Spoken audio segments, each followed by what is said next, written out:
آج میں آپ کے سامنے سورہ آل عمران کی آیت نمبر 26 اور 27 پیش کر رہا ہوں۔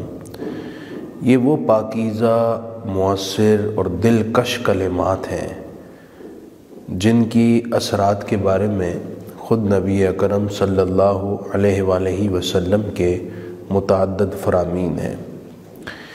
ایک حدیث پاک یوں ہے، حضرت ابن عباس رضی اللہ تعالیٰ عنہ سے مروی کہ ربی اکرم رحمت عالم صلی اللہ علیہ وسلم نے ارشاد فرمایا، وہ اسم اعظم جس کو پڑھ کر دعا کی جائے تو اللہ تعالیٰ قبول کر لے، وہ سورہ آل عمران کی آیت نمبر 26 ہے۔ حافظ ابو نعیم نے ایک حدیث یوں نقل فرمائی کہ حضرت معاذ بن جبل رضی اللہ تعالی عنہ ایک مرتبہ نماز جمعہ میں آنے سے رہ گئے۔ نبی اکرم صلی اللہ علیہ وآلہ وسلم نے نہ آنے کی وجہ پوچھی۔ انہوں نے عرض کی، یا رسول اللہ، میں نے ایک یہودی سے قرض لے رکھا تھا اور دینے میں دیر ہو گئی، وہ میرے گھر پہنچ گیا، باہر بیٹھ گیا، سوچا کہ یہ باہر نکلیں گے تو میں انہیں پکڑوں گا اور قرض لوں گا، اور میں اس وجہ سے باہر نہ نکلا کہ یہ چلا جائے تو پھر میں نکلوں، کیونکہ اس وقت میرے پاس دینے کو کچھ نہیں۔ وہ تھک ہار کر واپس چلا گیا تو حضرت معاذ بن جبل اپنے گھر سے نکلے، حضور کی خدمت میں پہنچ گئے۔ یا رسول اللہ، یہ وجہ تھی، مجھے آنے میں دیر ہو گئی اور میں جمعے سے رہ گیا۔ نبی اکرم رحمت عالم صلی اللہ علیہ وآلہ وسلم نے حضرت معاذ بن جبل پر مہربانی فرمائی اور ان کے ذریعے سے پوری امت پر مہربانی اور شفقت فرمائی۔ آپ نے ایک اہم ترین راز سے پردہ اٹھایا۔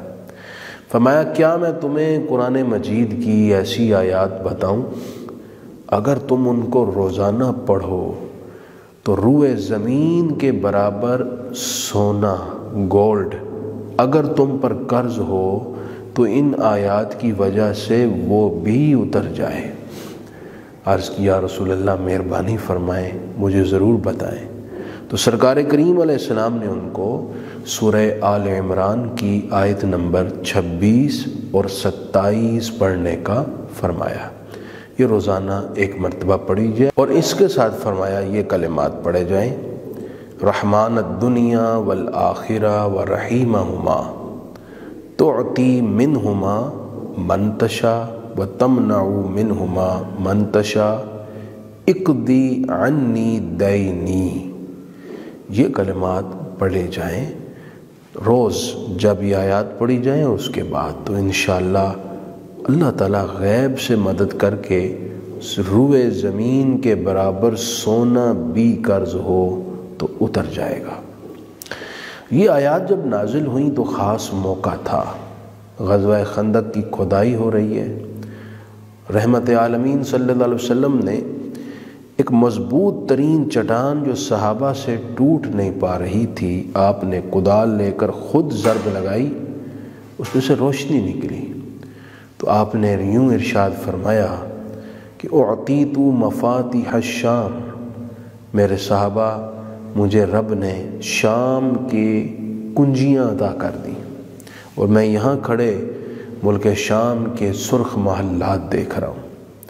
پھر ایک اور ضرب لگائی، فرمایا اعطیت مفاتیح فارس، اللہ نے مجھے فارس کے کنجیاں بھی عطا کر دیں، اور میں یہاں کھڑے مدائن کے محلات کو دیکھ رہا ہوں۔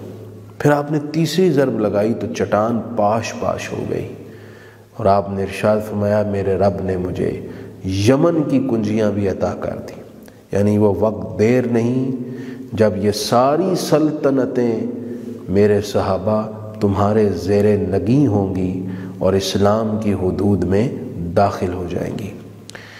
یہ بات جب منافقین کو پتہ چلی، انہوں نے واویلا کیا اور کہا، دشمن سے بچنے کے لیے یہ خندقیں کھود رہے ہیں، خود غیر محفوظ ہیں اور بات کر رہے ہیں کہ ہم روم اور ایران جیسی طاقتوں کو جو اس زمانے کی بہت بڑی طاقتیں تھیں، ان کو فتح کر لیں گے۔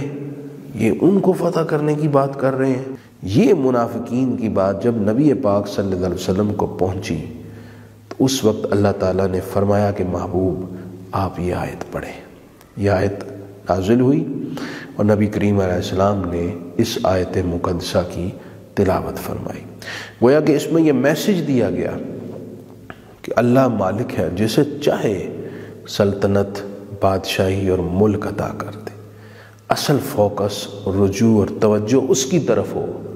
وہ چاہے تو عاجز کو طاقتور بنا دے، وہ چاہے تو کمزور کو توانا کر دے، وہ چاہے تو فقیر کو بادشاہیاں عطا کر دے۔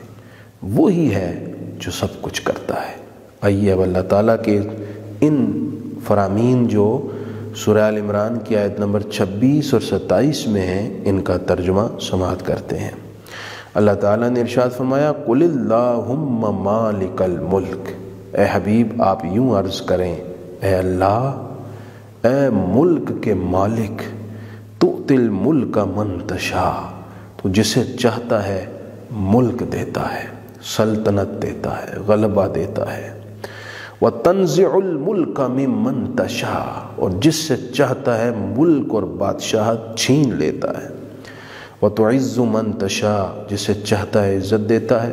وَتُذِلُّ مَن تَشَاءُ، اور جسے چاہتا ہے ذلیل کرتا ہے۔ بِیَدِکَ الْخَیْرُ، ساری بھلائیاں تیرے ہاتھ میں ہیں۔ اِنَّکَ عَلیٰ کُلِّ شَیْءٍ قدیر، بے شک تو ہر شے پر قادر ہے۔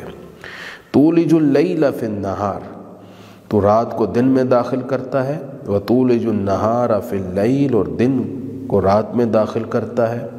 وَتُخْرِجُ الْحَیَّ مِنَ الْمَیِّتِ، اور زندہ کو مردہ سے نکالتا ہے، جیسے بیج سے درخت کو، نطفہ سے انسان کو، انڈے سے پرندے کو۔